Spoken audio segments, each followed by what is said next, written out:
มึงเออสมนิฮอดอ้าวสวัสดีทุกคนครับไก่เราตะงอนหนาวกับผัดกะเพรามาม่านะเปลือกหอมเราตี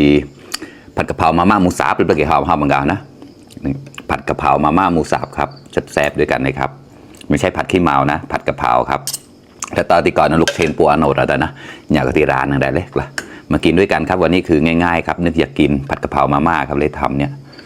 ร้อนๆนะครับต้าเราตะหยัดมาอยากกับวิมเพอนะก็คำโตโตมอกตุโตเอาหัวเฉียนนุกเล่าวิเชียที่ผายเดินไหลเดินแฉมาตอนนะตาติกละตาน้อง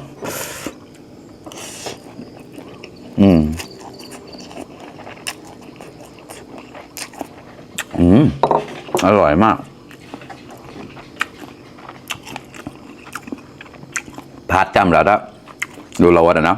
ผัดกะเพราตั้งแต่ชุดชิ้นมาใหม่ก็บอกเขาแล้วนะบอกเลยก็ตอนเลยได้เลยก่อนนะแล้วตอนที่ผัดชิ้นเนี่ยรวมกันไปเลยนะครับคำโตโตหมอกตุ๊ดตุ๊ด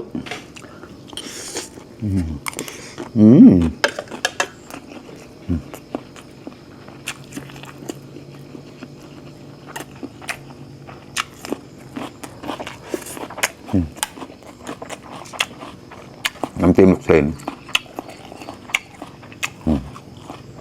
แต่จอดไอ้ชอยเนี่ยปล่อยกลายแล้วน้ำจิ้มลูกเชนเนี่ย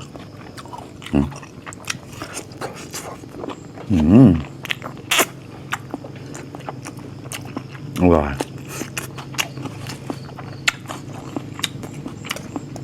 มันก็กูเชียร์ป้อนมันกูเชียร์มาม่ากันมันเจาะอะไรเยอะมากินมาม่าด้วยกันครับฝากกดไลค์กดแชร์ด้วยนะครับเพื่อนๆมา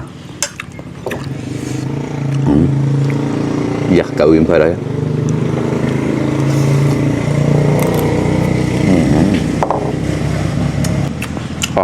อร่อยอร่อยแกล้อับนึกลมเลยครั้งแรกนะครับนี่ไม่เคยผัดเลยครับใส่ถั่วฝักยาวด้วยจุดสมก็บ้าอะไรแล้วแช่เส้นในกระป๋องนี่นะเนี่ยเจ๊แต่ตอนกระจายแบบนั้นนะ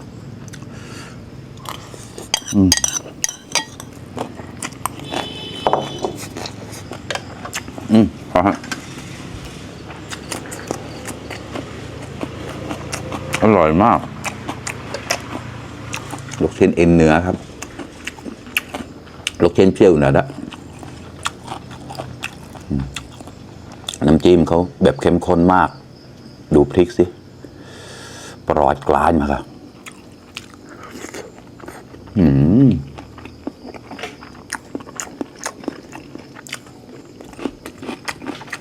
อร่อย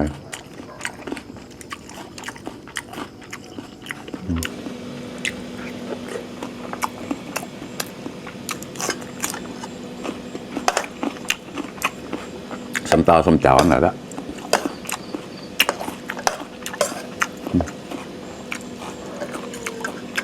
เส้นเขาเสียดายนะปอดอ่ะมันขาดไปครับดูสิ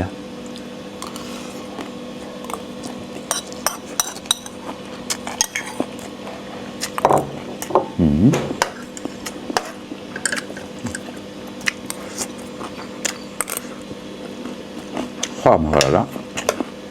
อร่อยมาก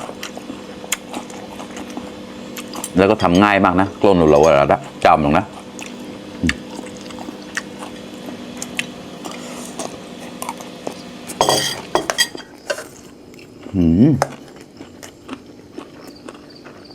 จังกว่านี่ก็คือกล้องเชี่ยมผมน่าก็ได้ชื่อในคอมเมนต์นี่เราแล้วนะไม่เคยตามนี่เอากาศร้อนแกล้อะไรนะใครเคยผัดกินแบบนี้มันคอมเมนต์มาหน่อยนะครับอยากรู้ครับเนี่ยเพิ่งทำกินครั้งแรกครับอร่อยเลยอร่อยเฉยเนี่ยดูสิแช่มันนะมีหมูสับด้วยโอ้ยอร่อยกลมกล่อมมากครับ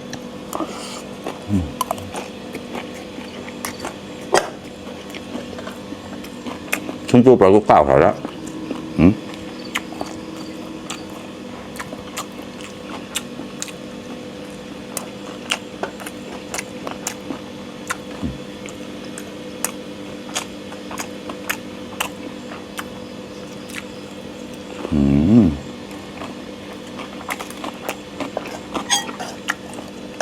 อร่อยเป็นเมนูง่ายๆแต่อร่อยมากครับพวกหนูเราอะไรละเสียบคอกวะมาครับค ำโตโตหมอกตุดเต้าเราตานุ่ง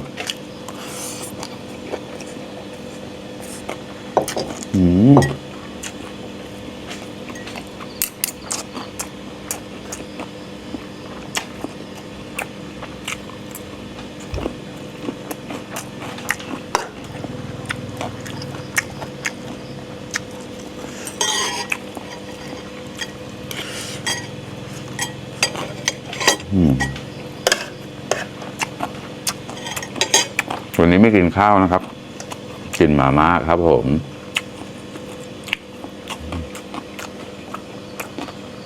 อันนี้อะไรอ๋อเกี๊ยวไม่ใช่สินมจิต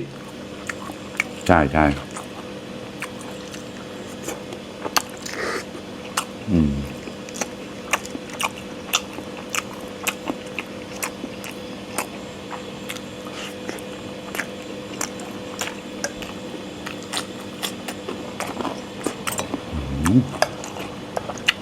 เผ็ดเหมือนกันนะชิ้นจูบเลยก็เก่าแล้วนะใช้พริกแห้งนะครับจะหอมๆเผ็ดๆอร่อยสมหมูสมเราเนี่ยรับเลยก็เก่า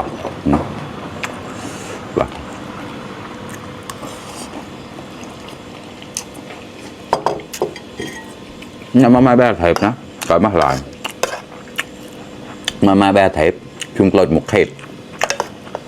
bao của anh nào rồi khó hả lúc trên trên nốt to nốt của nốt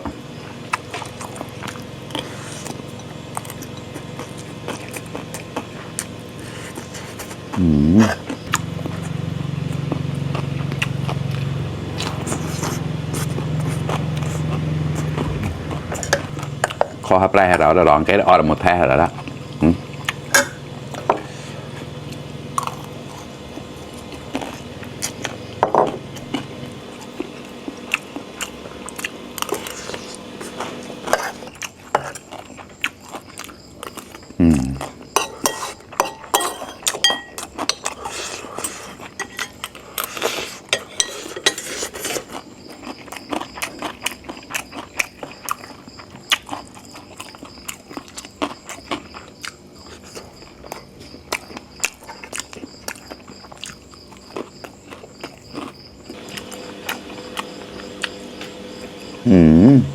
ก็ลูกเชนเลยออสมาเลยออส